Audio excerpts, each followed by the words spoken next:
गरीब साध साध सब नेक हैं, आप अपनी ठोरे। जो सतलोक ले जावेंगे वो साधु कोई और।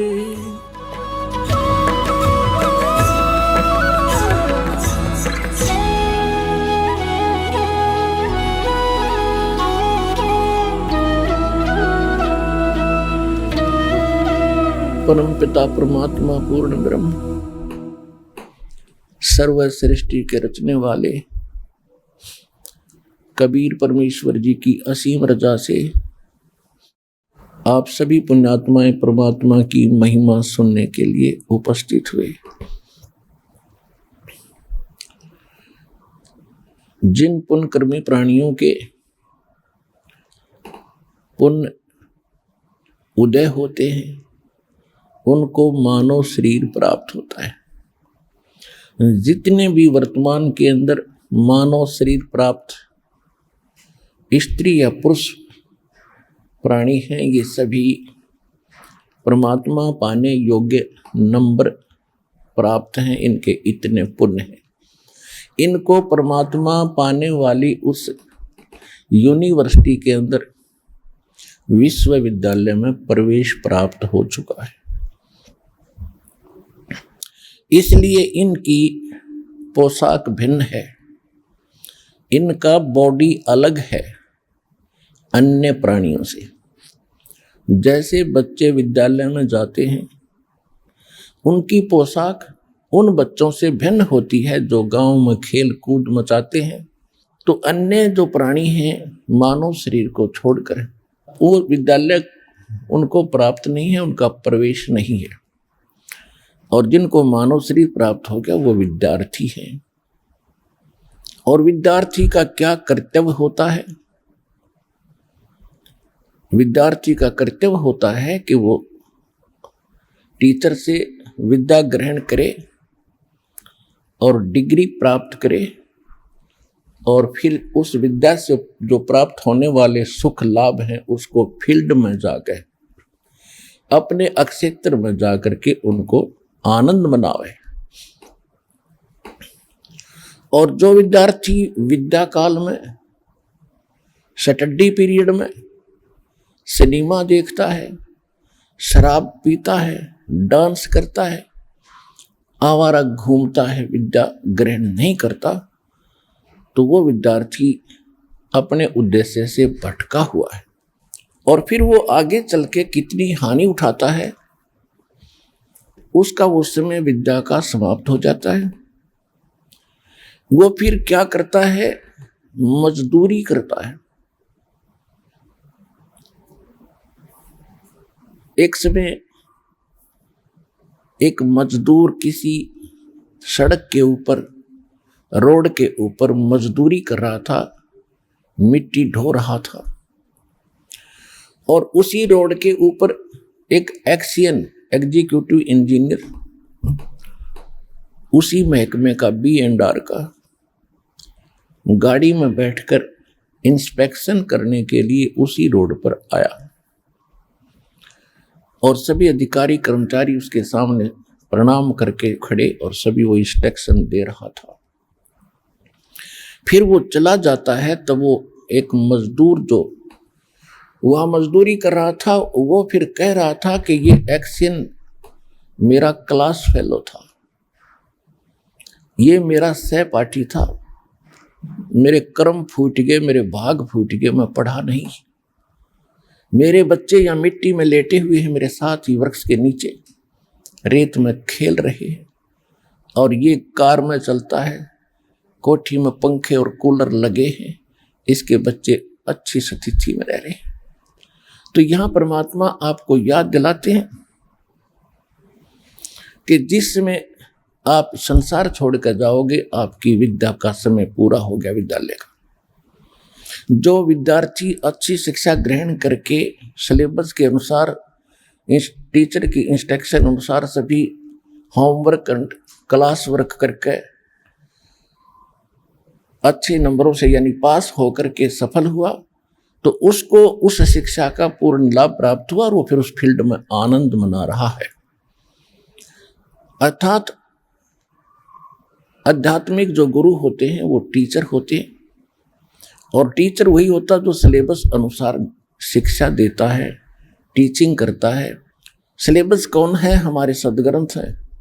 सदग्रंथ कौन से हैं? पवित्र श्रीमद् भगवत गीता, पवित्र चारों वेद और पवित्र सूक्ष्म वेद, तत्व वेद, जो परमात्मा स्वयं आकर के ज्ञान देते हैं अपने मुख कमल से। ये हमारे भक्ति के सिलेबस है।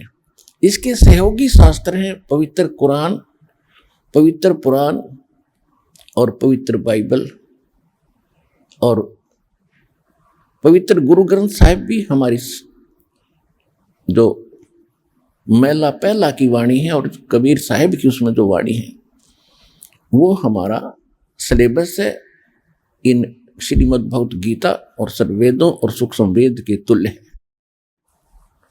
तो जो टीचर, जो संत, जो गुरु धार्मिक इन सदग्रंथों के अनुसार शिक्षा और दीक्षा देता है वो टीचर है। और इसके विपरीत जो ज्ञान स्टडी कराते हैं, लोक वेद सुना रहे हैं वो लोग, वो टीचर नहीं है। तो आप विद्यार्थी हैं और इस विद्या काल के अंदर आप यदि डीजे पर नाचोगे, गुटी सूटी ला के बकवाद गढ़ोगे, या आप इस माया के जोड़न में ही दिन रात लगे रहोगे, तो आप अच्छे विद्यार्थी नहीं हो। आप जी ने यहां पर विद्यार्थी की तरह रहना पड़ेगा। जैसे विद्यार्थी स्कूल में जाता है, उसको जहां भी बैठने का स्थान मिल जाता है, चाहे वो किसी भी उच्च अधिकारी या सेठ का बच्चा हो, वह अपने भाई बहनों के साथ बिल्कुल एक आम स्टूडेंट की तरह ही रहता है। इसी प्रकार आप जी ने अपना भाव जब आप सत्संग में आते हो एक बालक जैसा बनाना होगा। चाहे आप कितने उच्च अधिकारी हैं, चाहे कितने आप धनी हैं या निर्धन कितने ही हैं, आप जी यहाँ आते हो तो अपने उस सब अहम को भूल जाना, क्योंकि आप एक भक्त हो। और भक्त में जो लक्षण होने चाहिए वो हमारे शास्त्र के, हमारे आश्रम के नियमा के अनुसार ही चलना चाहिए। तो विद्यार्थी अच्छा है, वो भक्त है। जैसे परमात्मा कहते संत मिलन को चालियो तज माया अभिमान, जो जो कदम आगे रखे ओ हे यज्ञ समान। हमारे को अध्यात्म मार्ग में उभारने के लिए, हमारे को धनी बनाने के लिए, अच्छा विद्यार्थी बनाने के लिए परमात्मा किस किस प्रकार के उदाहरण हमारे को दे रहे हैं कि जिस समय आप सत्संग की तरफ चलो, संत की तरफ चलो, उस समय आपको ना अपने पद का गर्व हो, ना अपने धन का हो, ना जाति का हो।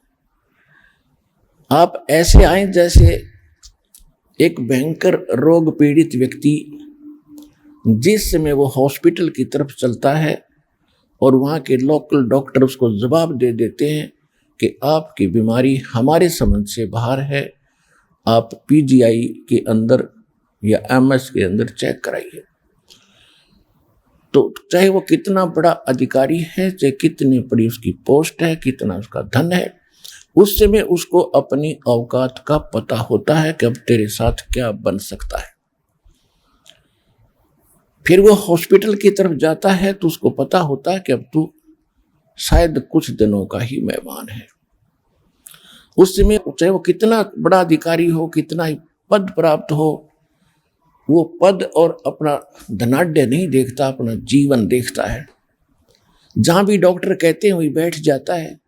कपड़े उतारो जी, तुरंत उतार देता है। यहाँ लेट जाओ जी, लेट जाता है। जाओ ये चेक करा के आओ, उठा कर पर्ची चल पड़ता है। तो इसी प्रकार आप जी जब यहां आते हो, आप एक भयंकर रोग से ग्रस्त हैं। वो रोग कौन सा है? जन्म और मरण का। जन्म और मृत्यु का जो दीर्घ रोग है, ये आप सभी प्राणियों को लगा हुआ है। और वो एकमात्र एमएस हॉस्पिटल इस विश्व के अंदर सतलोक आश्रम बरवाला, जिला हिसार, हरियाणा के अंदर है, और यहां वो रोग आपका कट सकता है।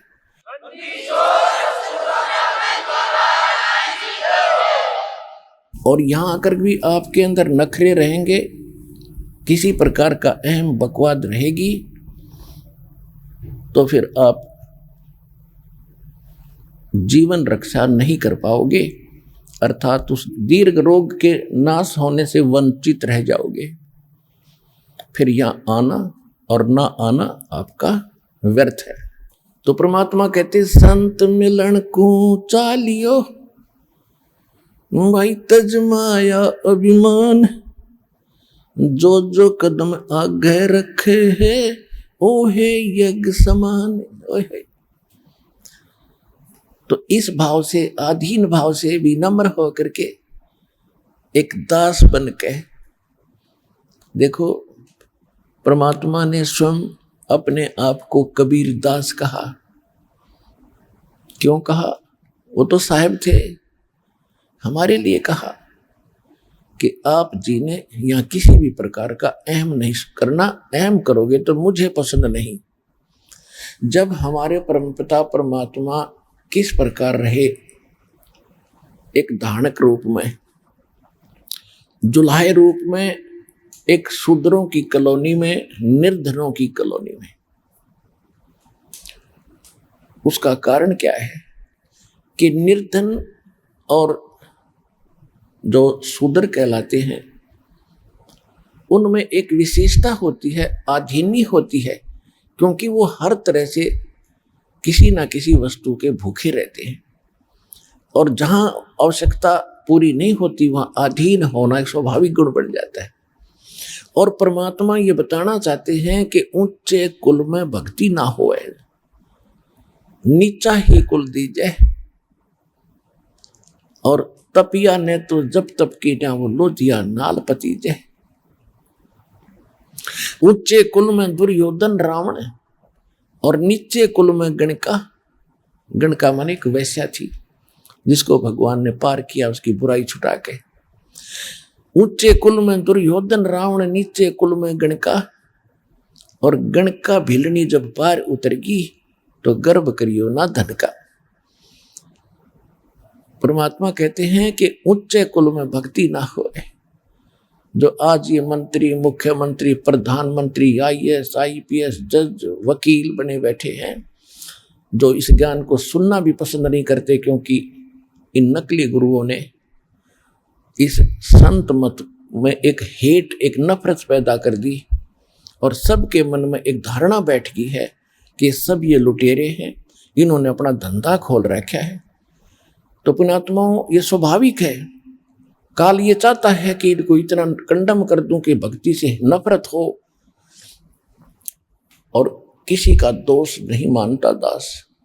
जैसे आप कोई वस्तु खरीदने बाजार जाते हो, और बाजार के अंदर आप 9 नकली दुकानों पर ठगे जा चुके हो, जिसमें आप कोई कहेगा कि वो दुकान पर ओरिजिनल वस्तु मिलती है, आपका कतई विश्वास नहीं हो। तो आज काल ने ऐसी स्थिति कर दी है, नकली संत बेच गए। ये अनेकों दुकान खुला रखी है, और ये सतलोक आश्रम बरवाला के अंदर वो ओरिजिनल दुकान है उस परमपिता के सौदा करने की। अब इस पर विश्वास होना बहुत समय लगेगा, लेकिन होगा। सच्चाई तो सच्चाई है, कुछ दिन के बाद हृदय में बैठ जाएगी और सबको विश्वास होगा। ये मानना पड़ेगा कि सब संत एक जैसे नहीं होते। तो आज इनको आप जिक्र करके देखो, क्यों समय पर रोटी मिल रही है, अच्छी कार कोठी है, जी हजूर करने वाले हजारों नौकर खड़े रहते, इनको क्या जरूरत है भगवान की, खुद खुदा बन गए। सत्संग में आने से जीव को अपनी औकात का पता चलता है कि मैं कौन हूं।